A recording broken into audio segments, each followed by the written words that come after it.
Staff Sergeant, my name is actually on the roster if you could just— Your name? Holloway's face contorted with rage. You don't have a name, 3-6. You're a number. A quota. Another black girl the Army forced me to babysit. He stepped closer. Your kind doesn't belong here. Never did. Never will. Then his hand moved. The slap echoed like a gunshot. Diana's head snapped sideways. Blood appeared on her lip. 200 soldiers gasped. No one intervened. No one spoke. A young black woman stood bleeding, completely alone. But Holloway had just made the worst mistake of his 15-year career. 4 colonels were 3 minutes away, and when they asked him one simple question, "What is her name?"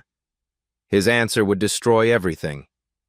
Let me take you back 72 hours before that satisfying slap changed everything. Fort Marshall Army Training Center sits 40 miles outside Atlanta, Georgia. August in the deep south, 98 degrees by sunrise. Humidity so thick you could chew it.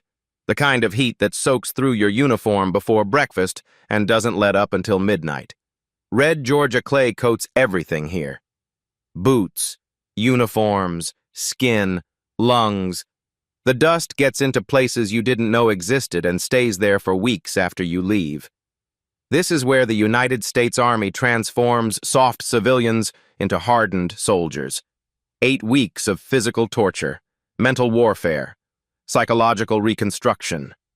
The official washout rate hovers around 60%.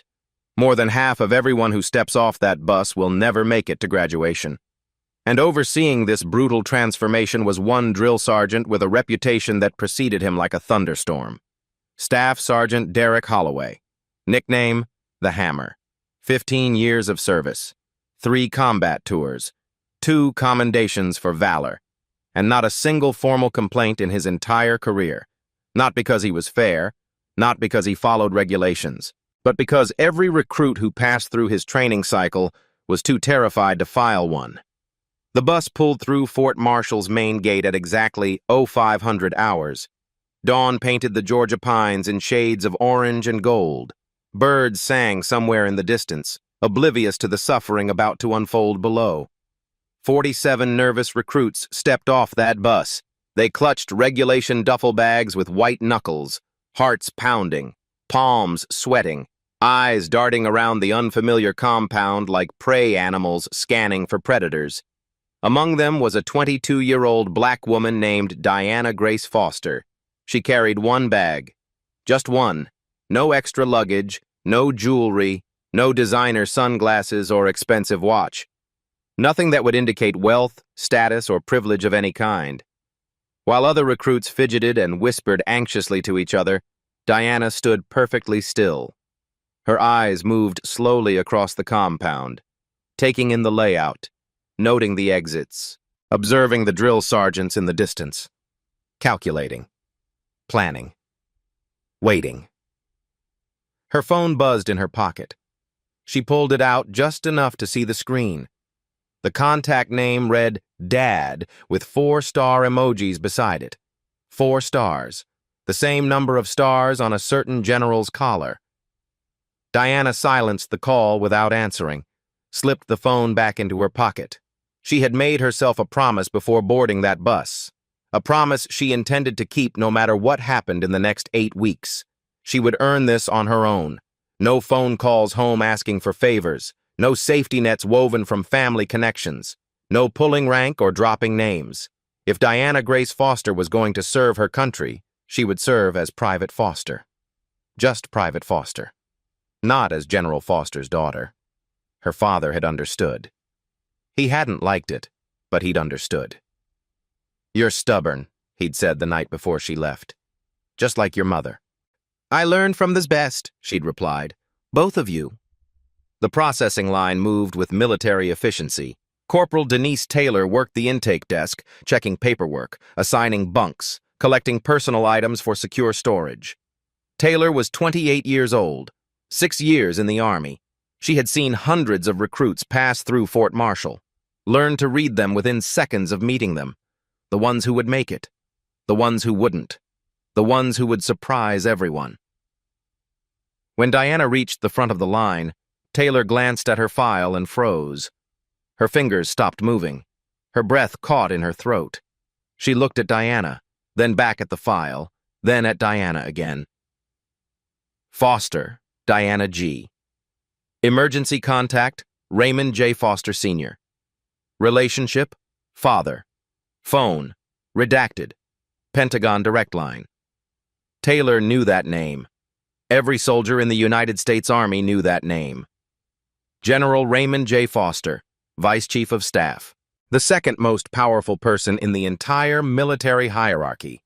And his daughter was standing in her intake line at Fort Marshall, in Derek Holloway's training cycle. Diana caught the corporal's reaction, the widened eyes, the sharp intake of breath, the way her hands had stopped moving over the keyboard. Diana gave an almost invisible shake of her head, a tiny movement, barely perceptible. But the message was clear. Please, don't say anything. Let me do this myself. Taylor hesitated for a long moment. She thought about all the things she should do. Report this to Captain Bennett. Inform the base commander. Make sure the general's daughter received appropriate... What? Protection? Special treatment? No. That wasn't what Diana wanted. Taylor could see it in her eyes. She nodded once. Processed the paperwork like any other recruit. Assigned Diana to Barrack 7, Bunk 23. The secret would stay between them. For now. The drill yard materialized from the morning mist like a concrete nightmare. Gray buildings, red clay.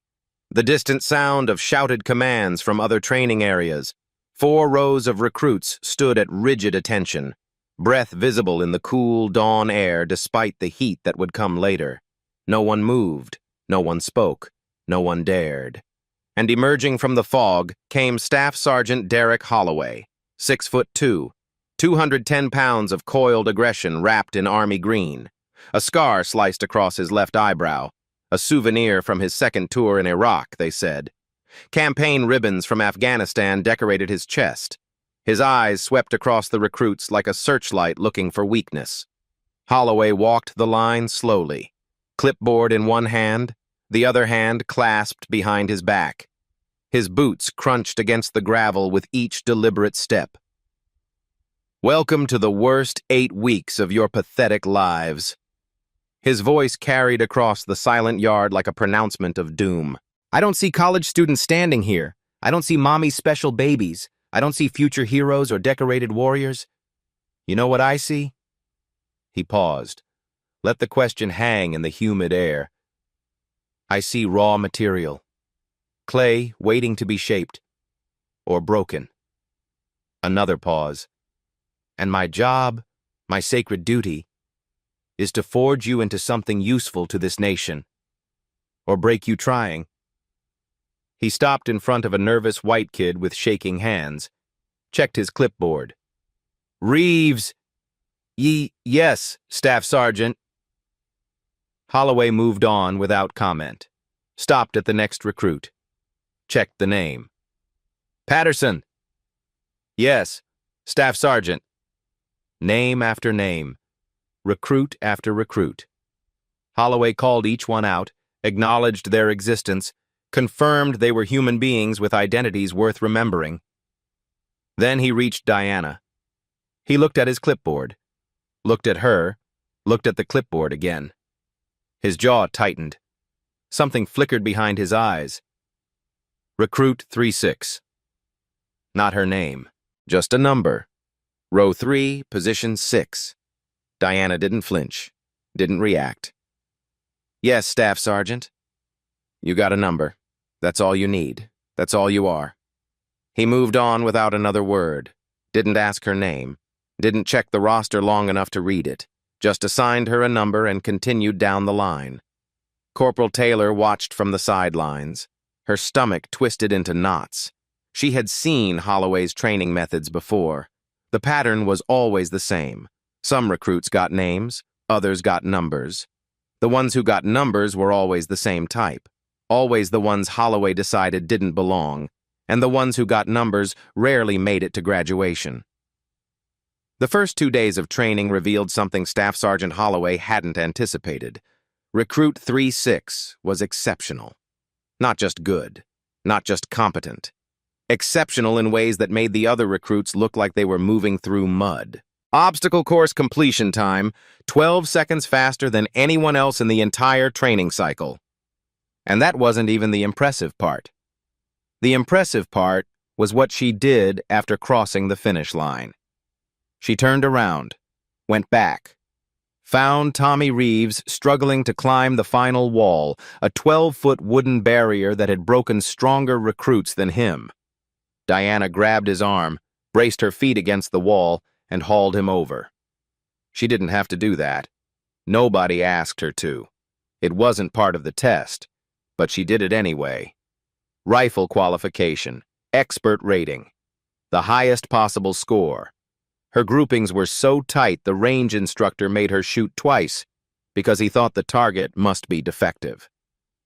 Written tactical assessments, perfect scores, every single one. The training officers started passing her tests around, using them as examples of what right looked like. Physical fitness test, 99th percentile. Top 1% of all recruits who had ever passed through Fort Marshall. In 48 hours, Diana Foster had quietly established herself as the most capable recruit the base had seen in years, and Staff Sergeant Holloway still hadn't bothered to learn her name. 48 hours before the slap, Holloway launched his first public attack. Morning formation. Every recruit assembled in the pre-dawn darkness. The Georgia sun wasn't up yet, but the humidity was already suffocating. Holloway conducted his daily inspection, walking the lines, checking uniforms, finding faults where none existed, building his case against whichever recruit had drawn his attention that day. He stopped in front of Diana. Her uniform was flawless. Boots shined to a mirror finish, every crease perfect, every button polished. She was the only recruit in the entire formation without a single visible defect. 3-6, step forward. Diana stepped out of line. 200 pairs of eyes shifted toward her, some curious, some sympathetic, some grateful it wasn't them. Holloway circled her slowly, like a shark. Your boots are a disgrace. They weren't. Everyone could see they weren't. Every soldier in that formation knew her boots were regulation perfect, but no one dared to speak. Staff Sergeant, I shined them to regulation standard this morning. Did I ask you to speak? Holloway's voice cracked like a whip. Did I give you permission to open your mouth, 3-6? No, Staff Sergeant. Then why is it moving? He leaned closer. So close she could smell the coffee on his breath. So close she could see the broken blood vessels in the whites of his eyes. You think because you scored well on some tests that you're special? That rules don't apply to you? Diana remained silent, perfectly still, perfectly calm. Her heart pounded against her ribs, but nothing showed on her face. The calm infuriated him. I've seen your type before, 3-6. His voice dropped to a harsh whisper. The front rows could hear every word. You think you belong here. You think because we have to let you in now, that makes you equal. He paused. Let the implication sink in. It doesn't. This army was built by real soldiers. You're just filling a quota, a number, a checkbox, and that's all you'll ever be. According to Army Regulation 620, that statement, filling a quota, constitutes discriminatory language subject to administrative action. Any soldier who heard it had a duty to report it. None of them would. Drop and give me 50-3-6, since your boots are such a disgrace. Diana dropped to the red Georgia clay without hesitation. The dirt was still damp from the morning dew. It would stain her uniform, create another violation for Holloway to exploit. She did 60 push-ups, not 50, 60, without slowing, without struggling, without making a sound. When she stood back up, her uniform was dirty, but her eyes were clear, unbroken, unafraid. Holloway's jaw tightened. He had expected her to struggle, to cry, to beg, to break. She hadn't even breathed hard. That afternoon, the isolation campaign began. Mess hall, lunch. Diana sat alone with her tray at the end of a long table. The seats around her remained conspicuously empty. Tommy Reeves, the recruit she had helped over the wall, grabbed his food and started walking toward her table. He owed her. The least he could do was eat lunch with her. "Reeves!" Holloway's voice echoed across the entire mess hall. Every conversation stopped. Every head turned. "You want to eat with 3-6? The quota case? Fine. You can join her in extra PT tonight. Both of you. 4 hours. Starting at 2200. Tommy froze mid-step. His tray trembled in his hands. Diana caught his eye, gave him a slight nod. "Go. Don't make yourself a target. I can handle this alone." Tommy walked away, found a seat on the opposite side of the room, didn't look back. Diana ate alone. Every meal. Every day. The message was clear. Associate with 3-6, and you'll suffer with her. Within 48 hours, Diana Foster had become a ghost, surrounded by 200 people but completely, utterly alone. 24 hours before the slap, Staff Sergeant Holloway crossed another line. 0400 hours. The barracks were tomb silent. Every recruit collapsed in exhausted sleep after 18 straight hours of grueling physical training, the kind of tired that seeps into your bones and makes your eyelids feel like they're made of concrete. The door exploded inward, slammed against the wall hard enough to crack the plaster. A flashlight beam cut through the darkness like a knife. 3-6! On your feet! Surprise inspection! Diana jolted awake, heart hammering, mind scrambling to catch up with her body. Holloway was already at her bunk, tearing apart her carefully made bed, sheets ripped off and thrown to the floor. Pillow launched across the room, the footlocker at the end of her bed upended, its contents scattering across the concrete. He held up her phone. A cruel smile spread across his face like an oil slick. "Well, well, well, what do we have here?" His voice dripped with false surprise. "Cell phones are to be secured in lockers during training hours. Recruit. This is a clear violation of regulations." Diana's mind raced even as her voice stayed steady. "Staff Sergeant, training hours don't begin until 0530. According to regulation..." "Are you citing regulations to me?" Holloway stepped closer. The flashlight beam hit her directly in the eyes. Blinding, disorienting. Article 91, insubordination. Article 92, failure to obey order or regulation. His smile widened. "You want to keep talking, 3-6? Or should I just write you up as quota recruit unnamed? That's all you are to me. All you'll ever be." He pocketed her phone. Her phone with all her recordings, all her documentation, all her carefully gathered evidence of his discriminatory behavior. Diana felt her heart sink. Weeks of preparation. Gone. Or so Holloway thought. What he didn't know, what he couldn't know, was that every recording on that phone had been automatically backing up to a secure cloud account. Every photo, every voice memo, every piece of evidence. A safeguard her brother Marcus had insisted on installing before she left for basic training. Marcus was a military lawyer. JAG Corps. He knew exactly what kind of documentation would be needed if things went wrong. "Trust me," he'd said. "Anything on your phone should exist somewhere else too. Just in case." Just in case. As Holloway walked away with her phone clutched in his fist, Diana allowed herself one small smile. So small no one could see it in the darkness. Let him think he's won. 18 hours before the slap, Holloway escalated to full public humiliation. Morning formation. The entire company assembled. 200 soldiers standing at attention beneath a Georgia sun that was already brutal at 600 hours. Captain William Bennett stood at the front, delivering the standard morning brief. Training schedule, weather warnings, administrative announcements. Holloway waited at his side, barely containing his anticipation.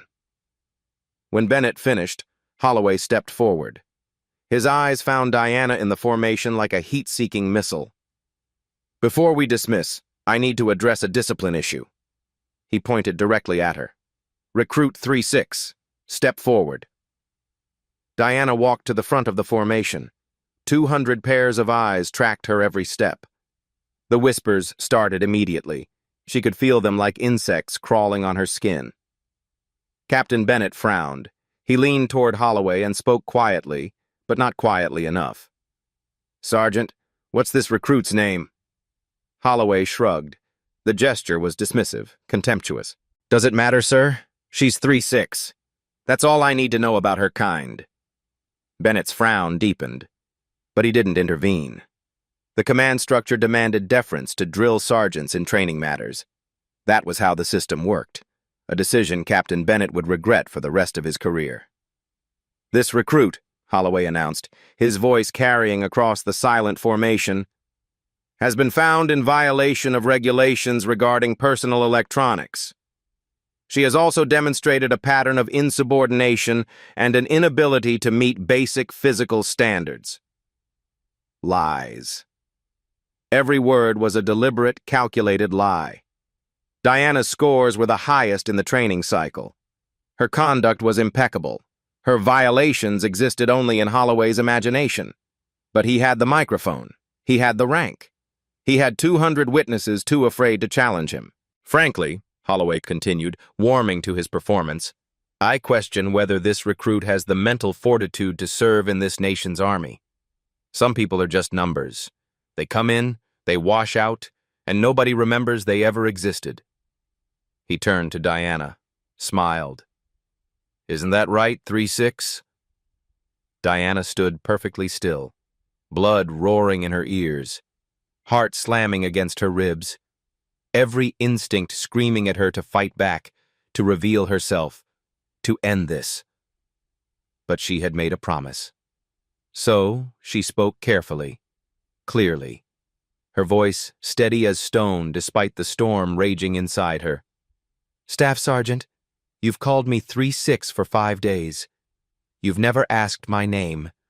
You've never looked at my file." The formation held its breath. "If you had, you would know that I have followed every regulation, met every standard, not complained once about the additional duties, the sleep deprivation, or the targeted inspections." Holloway's smile flickered. "If you believe I am unfit to serve," Diana continued, "I respectfully request that you document your concerns through proper channels, including Regulation 620, which governs equal treatment regardless of race or gender." She paused. Let the words sink in. "You can start by learning my name." For a moment, absolute silence. Then Holloway's face went crimson. The veins in his temples bulged, his hands clenched into fists at his sides. "Your name?" His voice cracked with fury. "You think I care about your name? You're a number, 3-6. That's all you'll ever be. A quota, a statistic, a nobody." "I'm not a nobody, Staff Sergeant." "Oh yeah?" He stepped closer, too close, invading her space. "Then who are you? Tell me. Who exactly do you think you are?" The entire formation leaned forward. Something was about to happen. Everyone could feel it. Diana could have ended it there. Could have spoken her father's name. Could have watched Holloway's face collapse as he realized his mistake. But that would defeat everything she was trying to accomplish. "I'm a soldier, Staff Sergeant, same as everyone else here. That should be enough." "A soldier?" Holloway laughed. The sound was ugly, bitter. "You're not a soldier. You're an experiment, a checkbox. And experiments fail, 3-6. They fail all the time." Captain Bennett finally stepped forward. "Sergeant Holloway, I think that's enough." Holloway ignored him completely. his entire focus locked on Diana. 15 years of buried resentment boiling to the surface. You think citing regulations makes you smart? You think that fancy education makes you better than me? I've broken 100 recruits just like you. 100 nobodies with no names worth remembering. He was inches from her face now, close enough that she could see the rage trembling in his jaw, close enough to smell the hatred on his breath. And somewhere in the back of her mind, Diana realized what was about to happen. He's going to hit me. The thought came with strange clarity. No panic, no fear, just cold recognition. Let him reveal himself. Let everyone see who he really is. "Staff Sergeant," she said quietly, "you're being recorded by the security cameras, and you still don't know who I am." "I don't need to know who you are." His voice cracked. "Names are for soldiers. You're not a soldier. You're nothing." His hand moved. The slap connected with full force, open palm against her left cheek. The sound echoed across the drill yard like a thunderclap. Diana's head snapped to the side. A thin line of blood appeared on her lip. 47 recruits gasped as one. For a moment, time itself seemed to stop. Holloway's face shifted, rage bleeding into realization, the first flicker of understanding crossing his features. What did I just do? But Diana didn't fall, didn't cry out, didn't give him the satisfaction of seeing her break. She straightened slowly, wiped the blood from her lip with the back of her hand, looked at the red smear on her skin. Then she stood at attention, silent, waiting, composed. "Nothing to say now, 3-6? Holloway's voice wavered, uncertainty creeping in. "No regulations to cite?" "I have plenty to say, Staff Sergeant." Her voice was steel wrapped in silk. "But not to you. Not anymore." She turned her head, found Corporal Taylor in the crowd. "Corporal Taylor, you know what to do." Taylor was already moving, already reaching for her phone. "What?" Holloway sputtered. "Where is she going? What is happening?" 3-6. What the hell? Diana turned back to face him and smiled. A small smile, cold, knowing. The smile of someone holding cards he couldn't see. "You're about to learn my name, Staff Sergeant, and you're going to wish you'd asked 5 days ago." May. 45 minutes earlier, Corporal Taylor had made a phone call. She had stepped behind a supply building, hands shaking, heart pounding, knowing that what she was about to do could end her career. She dialed a number from Diana's confidential file, a number she was never supposed to access. "Sir, this is Corporal Denise Taylor, Fort Marshall Training Center. I'm calling about your daughter." 400 miles away, General Raymond Foster had been in a Pentagon meeting with the Secretary of Defense. He never took calls during briefings. But this call came through on a special line. A line reserved for exactly 2 categories of communication: national security emergencies and family. "He doesn't know her name?" The general's voice went dangerously quiet. "No, sir. He's never asked. He calls her 3-6. He calls her Quota. And, sir, I think something bad is about to happen." A long pause.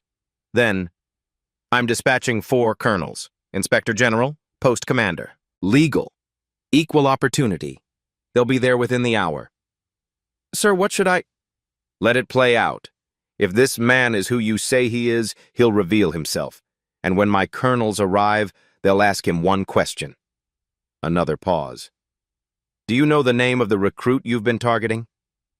And when he can't answer, they'll tell him. General Foster's voice hardened, and I want to see his face when he learns whose daughter he's been breaking. 3 minutes after the slap, 4 black SUVs tore through Fort Marshall's front gate. They didn't stop at the security checkpoint. They didn't slow for speed bumps. And when they skidded to a halt outside the drill yard, Staff Sergeant Derek Holloway felt the first real fear of his entire 15-year career. 4 colonels stepped out of the vehicles in perfect synchronization. Their uniforms were immaculate, pressed to razor-sharp creases, shoes polished to mirror finishes, ribbons and decorations arranged with mathematical precision. Their faces were carved from stone.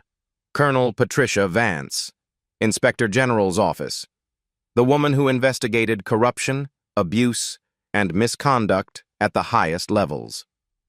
Colonel James Beaumont III, Fort Marshal, Post Commander, the man who controlled every square inch of this base. Colonel Helen Richardson, Staff Judge Advocate, Military Prosecutor, the one who decided who went to prison. Colonel David Morrison, Equal Opportunity Division, the officer responsible for ensuring fair treatment regardless of race, gender, or background. Inspector General, Post Commander, Legal, Equal Opportunity.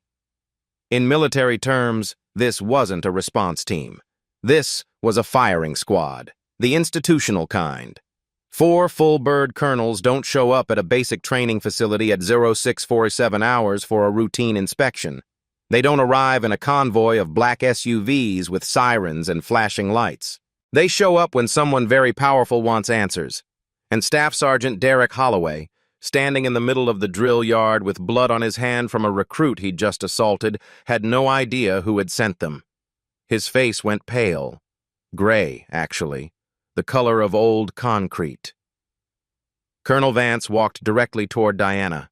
She moved past Holloway without so much as glancing in his direction, as if he didn't exist, as if he was beneath notice. Private. Her voice was clipped, professional, but underneath, something that might have been concern. Are you injured? Minor laceration to my lip, ma'am. Diana's voice was steady, controlled. I'm functional. Vance examined the wound. Blood still fresh, already swelling. The impact site would bruise badly within the hour. She had seen wounds like this before, usually in domestic violence cases. Corman. She snapped her fingers without looking away from Diana. Now. Medical personnel materialized as if from thin air. They began treating Diana's lip with practiced efficiency. Only then did Colonel Vance turn to address Staff Sergeant Holloway. Her gaze could have frozen the Georgia sun. Staff Sergeant Holloway, her voice carried across the silent drill yard, 200 soldiers hanging on every word. I'm going to ask you a question. I want you to think very carefully before you answer. Holloway's Adam's apple bobbed as he swallowed. Hard. Yes, ma'am. The recruit you just struck. Vance let the words hang in the air like a noose. What is her name? Silence. Absolute. Complete. The kind of silence that presses against your eardrums. 200 soldiers watched. 4 colonels waited. Diana, being treated by the corpsman, showed no expression whatsoever. Holloway's mouth opened, closed, opened again. She's recruit 3-6, ma'am. 3rd row, 6th position. That's how Her name, Sergeant. Vance's voice cracked like a whip.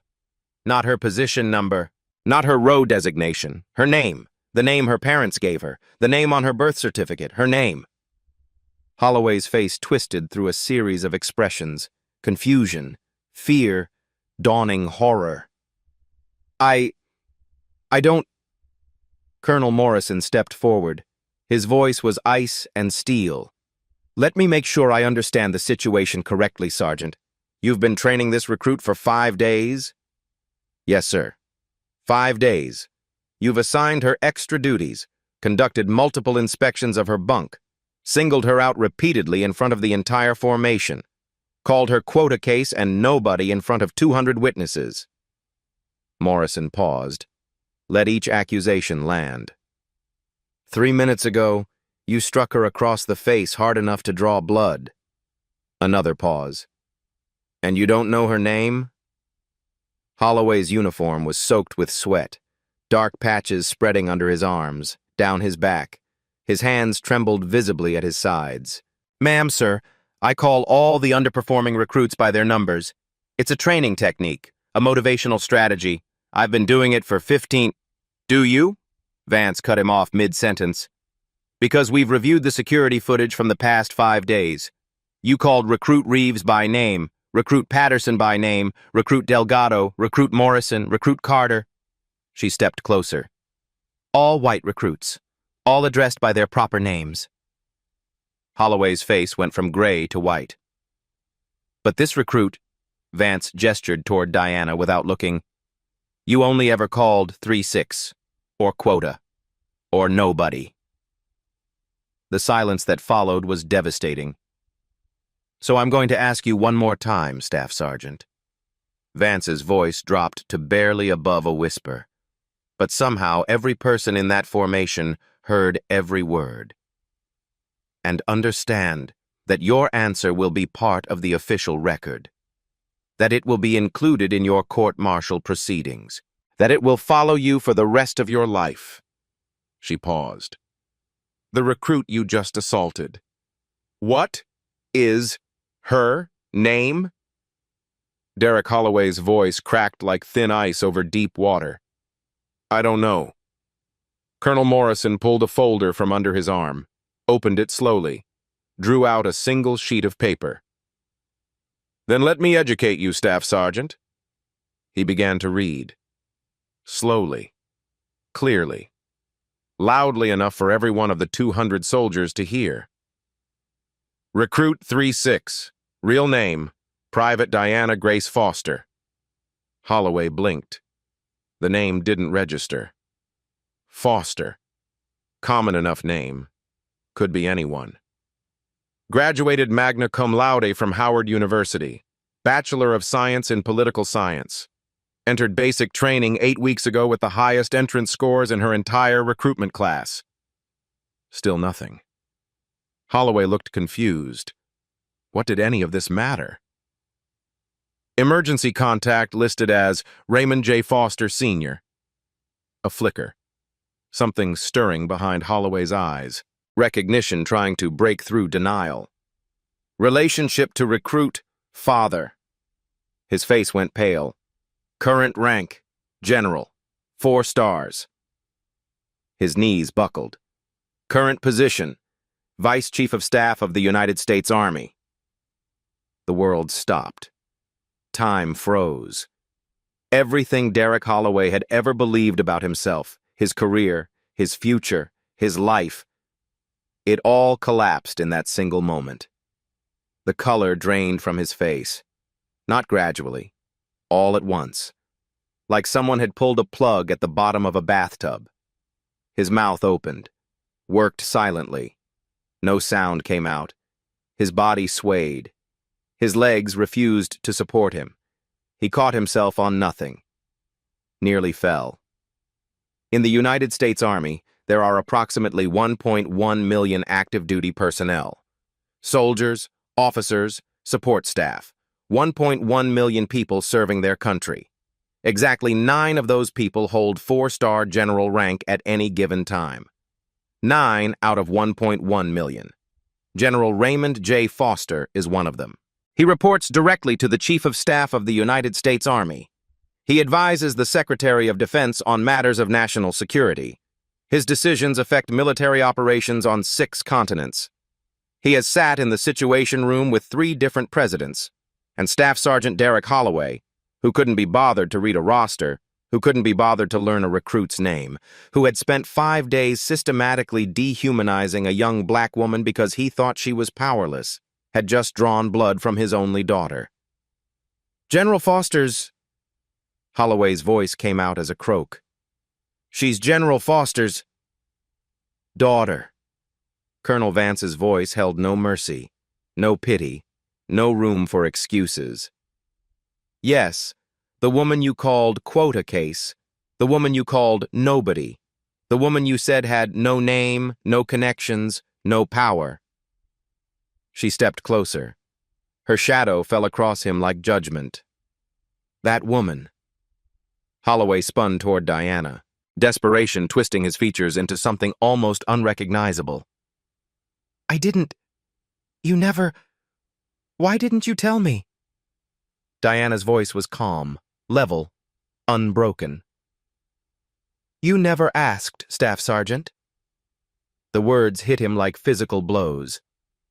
5 days. You had 5 days to look at a roster, to read a file, to ask me my name like a human being.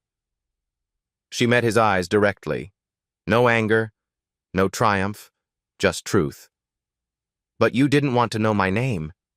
You wanted me to be nobody, because nobodies are easy to break. If I had known, that is exactly the problem, Sergeant. Colonel Vance cut him off. If you had known she was General Foster's daughter, would you have treated her differently? Yes, I mean, so your treatment of recruits depends on who their fathers are, on whether they have connections or power, on whether they're somebody or nobody. Holloway had no answer, because any answer would destroy him. Any answer would condemn him with his own words. Diana stepped forward, addressed the entire formation. "I want everyone to hear this." 200 soldiers leaned forward. "I'm not filing this report because my father is a general. I'm filing it because Staff Sergeant Holloway spent 5 days treating me like I wasn't human, and he only did it because he thought I was powerless." Her voice strengthened. "He thought no one would believe me. He thought no one would care. He thought I was nobody." She paused, scanned the faces of the recruits she had trained beside. "But here's what everyone needs to understand. I'm not special. I'm just the first one whose nobody turned out to be somebody. How many others came before me?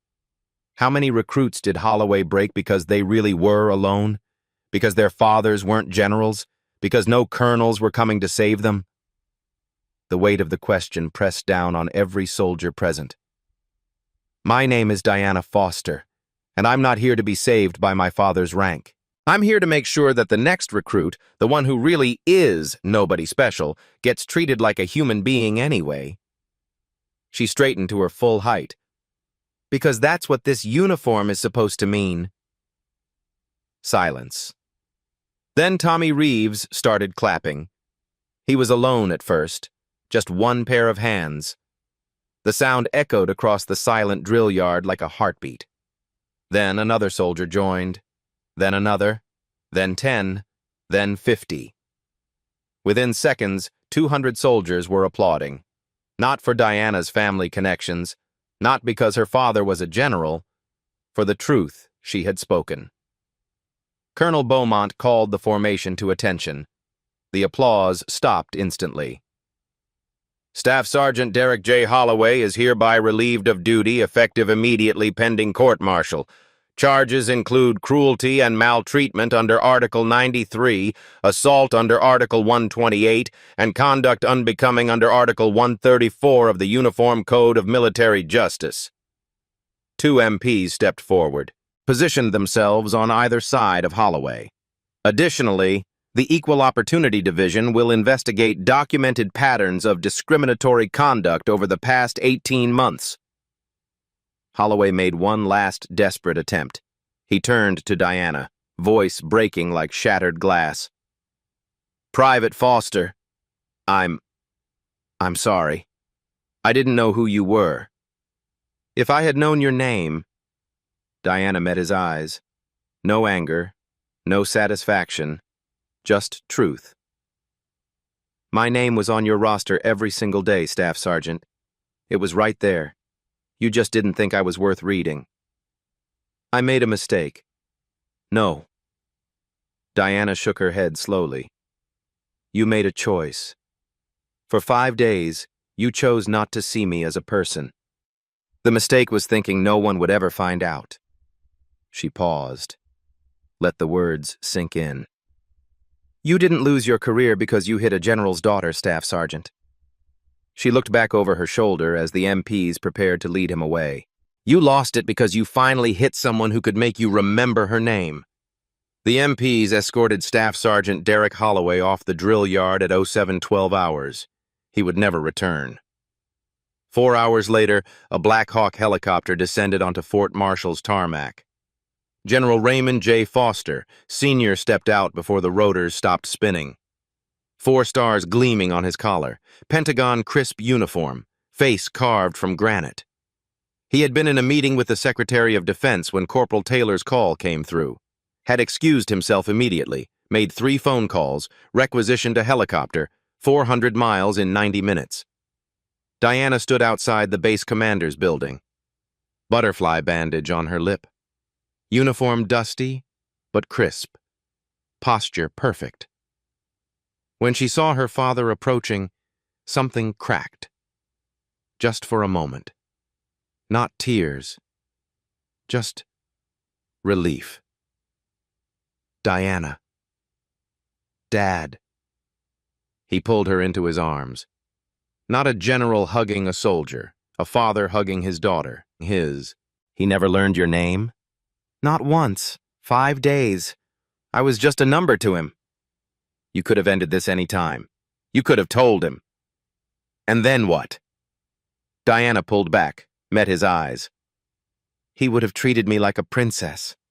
And the next black girl who came through, the one without a 4-star father, would have gotten everything he was saving for me. General Foster studied his daughter for a long moment. When did you get so wise? Learned from the best. A pause. This has to change something, Dad. Not just punish one drill sergeant. Change the system. I know. He nodded slowly. That's why I'm here. Within 72 hours, General Foster initiated a formal review of harassment protocols across all Army training facilities. A task force was formed. New procedures were drafted, and one specific mandate became known as the Foster Protocol. 6 weeks later, Staff Sergeant Derek Holloway stood before a military tribunal. The court-martial had lasted 4 days. 47 witnesses testified under oath. Security camera footage was analyzed frame by frame. Training logs were scrutinized. Pattern after pattern of discriminatory behavior was documented, cataloged, and displayed. The verdict was unanimous. Staff Sergeant Derek J. Holloway, this tribunal finds you guilty on all charges. Holloway stood in his dress uniform. The drill sergeant badge had been stripped from his chest. His face was gaunt, gray, aged 10 years in 6 weeks. Article 93, Cruelty and Maltreatment, guilty. Article 128, Assault, guilty. Article 134, Conduct Unbecoming, guilty. The military judge continued reading the sentence. Aggravating factors, including racial discrimination and deliberate dehumanization of subordinates, have been established through documented evidence. Your sentence? Reduction in rank to Private E1. Forfeiture of all pay and allowances for 12 months. Confinement for 180 days. And dishonorable discharge upon completion of sentence. 15 years of service. 3 combat tours. 2 commendations for valor. All erased. Not because Derek Holloway hit a general's daughter, but because he finally hit someone who could force the system to see what he had been doing all along. To everyone. The investigation that followed his arrest uncovered 18 months of systematic abuse. 23 complaints had been filed against Holloway over 5 years. Every single one dismissed, buried, lost in paperwork. 14 recruits who washed out during his training cycles showed documented patterns consistent with targeted harassment. 8 of those 14 were black or Latino. 6 were white. In Holloway's official training notes, the 8 minority recruits were referred to exclusively by position numbers. Their names never appeared. Not once. The 6 white recruits who failed? All documented by name. All given detailed narrative explanations for their struggles. It wasn't coincidence. It was systematic erasure. As the MPs prepared to escort him from the courtroom, Holloway passed Diana. She sat in the gallery wearing her new uniform. Officer candidate school insignia on her shoulder. Foster on her nameplate. Their eyes met. Foster. His voice was barely audible. I'm sorry. Diana studied him for a long moment, searching for sincerity, finding something. Maybe genuine regret. Maybe just the fear of consequences finally catching up. That's the first time you've said my name without being forced to. Holloway's eyes dropped to the floor. I hope you mean it, Staff Sergeant. Because sorry is the beginning, not the end. The MPs led him away. Diana watched him go. She felt no triumph, no satisfaction. Just a quiet hope that somewhere in the 180 days ahead, Derek Holloway might finally learn to see people instead of numbers. Outside the courtroom, Tommy Reeves was waiting. He stood taller now than he had 6 weeks ago, looked people in the eye. Something had fundamentally changed in him since that morning on the drill yard. Candidate Foster. He shifted uncomfortably. I wanted to say something about that day in the mess hall when I didn't sit with you. I remember. I was scared. That's not an excuse, I know it's not. But I was scared, and I let you eat alone. And I'm sorry. Diana considered him for a moment. I know you testified at the hearing. Everything I saw. Everything I should have reported from the beginning. Does that help? His voice cracked slightly. Does that make up for not being there when it mattered? Diana extended her hand. It doesn't change what happened, but it might change what happens next. For the people who come after us. They shook hands. That's all any of us can do, Reeves. Be better than we were yesterday. Tommy Reeves would graduate basic training with honors. 3 years later, he would become a drill sergeant himself. His approach would be radically different from his predecessors.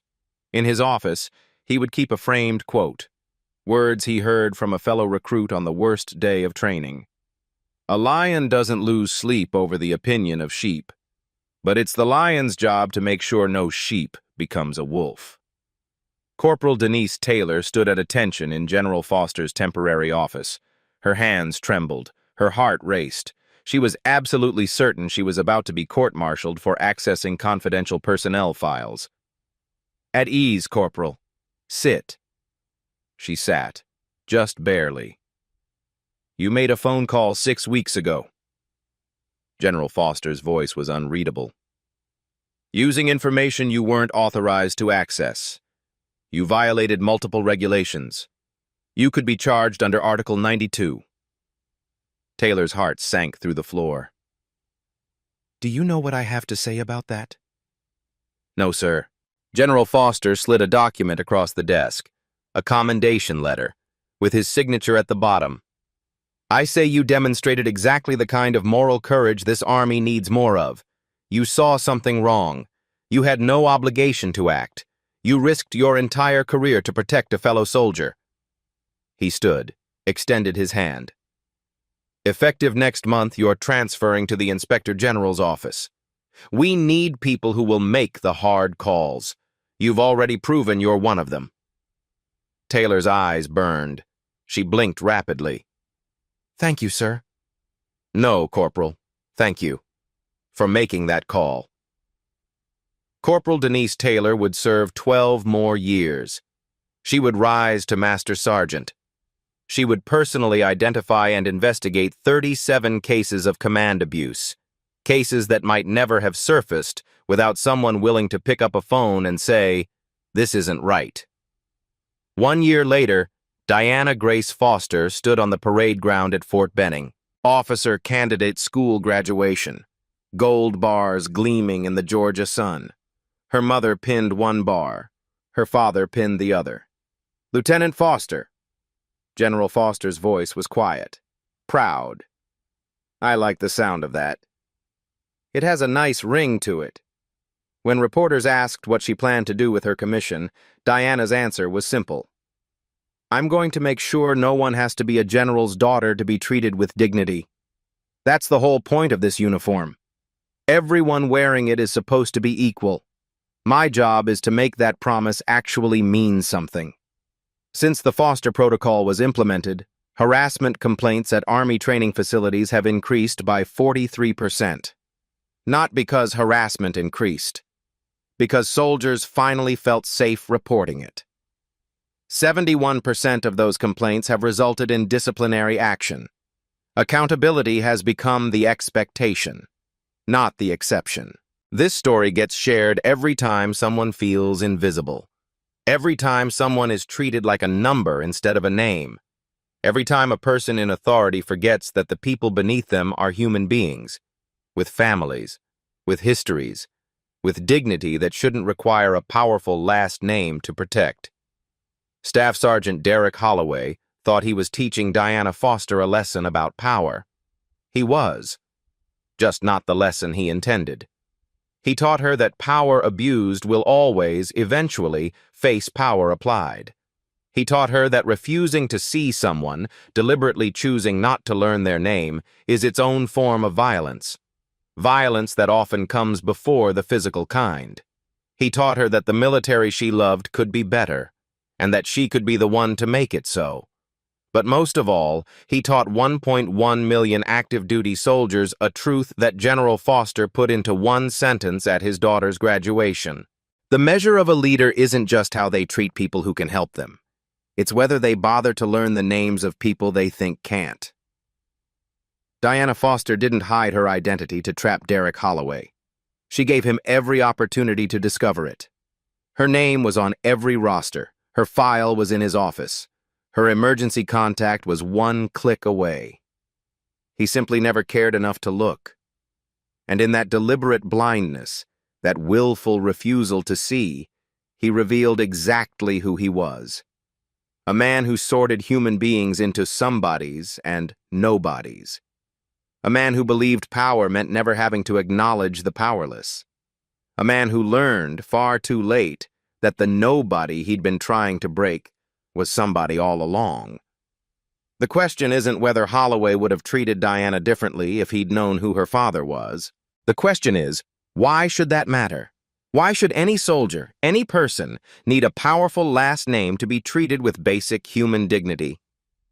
That's the question Diana Foster forced an entire institution to answer. And the answer changed everything. So let me ask you something. Have you ever been made to feel like a number instead of a name? Have you ever watched someone be treated as invisible, worthless, beneath notice, and stayed silent because you were afraid? Have you ever wondered if your voice could actually change anything? It can. Diana Foster was one voice. She refused to be a number. Corporal Taylor was one voice. She made a phone call. Tommy Reeves was one voice. He testified when it mattered. 3 voices. 3 choices. A systemic change that has now protected thousands. If this story made you feel something, share it. Not for views, not for likes, not for algorithms. Share it because somewhere right now, there's someone being called a number who needs to hear that their name matters, that they matter. And if you've been silent when you should have spoken up, this is your permission to speak. Because the next Diana Foster might be waiting for someone like you to say their name. Staff Sergeant Holloway stood in that courtroom and heard his sentence read aloud. Guilty on all charges. Career destroyed. Legacy erased. But the real punishment wasn't the confinement, wasn't the demotion, wasn't even the dishonorable discharge. The real punishment was the question that will follow him for the rest of his life. What is her name? I don't know. 3 words. That's all it took to end 15 years of service. 3 words that proved he had never seen Diana Foster as a human being worth knowing. Captain Diana Foster serves today in the United States Army. She leads a company of soldiers. She knows every single one of their names, and they know hers. Because that's what leadership looks like. Not power over people, power with them, power that sees, power that knows, power that names. So before you scroll away, I want you to do one thing. Think about the people in your life, the ones you see every day but don't really see, the ones who serve your coffee, clean your office, deliver your packages, answer your calls, Do you know their names? If you don't, learn them. Today. Because every person you meet is somebody's Diana Foster, somebody's child, somebody's everything, and they deserve to be more than a number. Leave a comment below. Tell me about a time someone made you feel invisible, or tell me about the person who finally saw you when no one else would. Like this video if you believe everyone deserves to be called by their name.